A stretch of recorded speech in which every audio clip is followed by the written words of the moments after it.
ഞങ്ങൾക്കൊരു പേര് വിളിയുണ്ട് കേട്ടോ.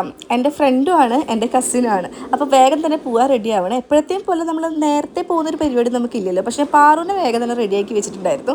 ഇത് ഞാൻ 2 സാരി മേടിച്ചിട്ടുണ്ടായിരുന്നു. ഒരെണ്ണത്തിൽ ഞാൻ പാറുമോക്ക് നല്ലൊരു സ്കേർട്ടും ടോപ്പ് അടിച്ചു, നല്ലൊരു പട്ടുപാവാട അടിച്ചു.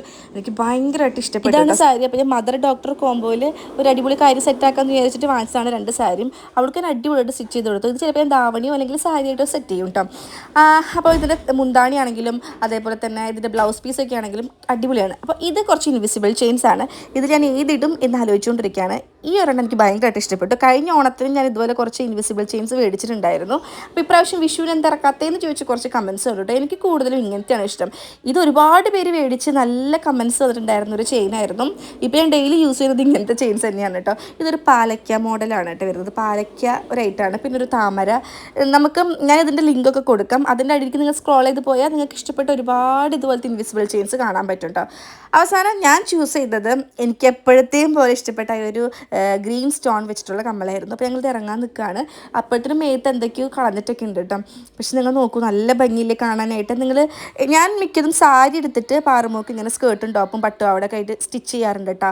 സാരി ആകുമ്പോൾ കുറച്ചും കൂടെ എന്താ പറയുക, ഞുറിയൊക്കെ കിട്ടുമല്ലോ. അപ്പോൾ ഞങ്ങളിത് 10 മണിക്കാണ് ഇറങ്ങുന്നത്. ഒരു 3/4 മണിക്കൂർ ദൂരം ഉണ്ടായിരുന്നു അങ്ങോട്ടും. പേരുവിളിയും ചടങ്ങുകളൊക്കെ കഴിഞ്ഞതിന് ശേഷം ഇത് ഭക്ഷണം കഴിക്കുന്ന നേരത്താണ് കേട്ടോ ഞങ്ങൾ എത്തിയിട്ടുണ്ടായിരുന്നത്. അപ്പോൾ ഞങ്ങൾ നേരെ ഫുഡ് കഴിക്കാൻ പോയി. നല്ല അടിപൊളി സദ്യയായിരുന്നു നമുക്ക് ഉണ്ടായിരുന്നത്. നമ്മുടെ ബന്ധം എങ്ങനെയാണെന്ന് ചോദിച്ചിട്ടുണ്ടെങ്കിൽ എൻ്റെ പാപ്പൻ്റെ മോളാണ് കേട്ടോ. അപ്പോൾ ഇതാണ് ആശാത്തി, മാളു എന്നാണ് ഞങ്ങൾ വിളിക്കുക. അപ്പം കുഞ്ഞിക്കാലം മുതലേ ഞങ്ങൾ പാപ്പൻ്റെ കൂടെയും അവൾ എൻ്റെ വീട്ടിലും ഒരുപാട് ദിവസം ഇങ്ങനെ നിൽക്കാനൊക്കെ വരും.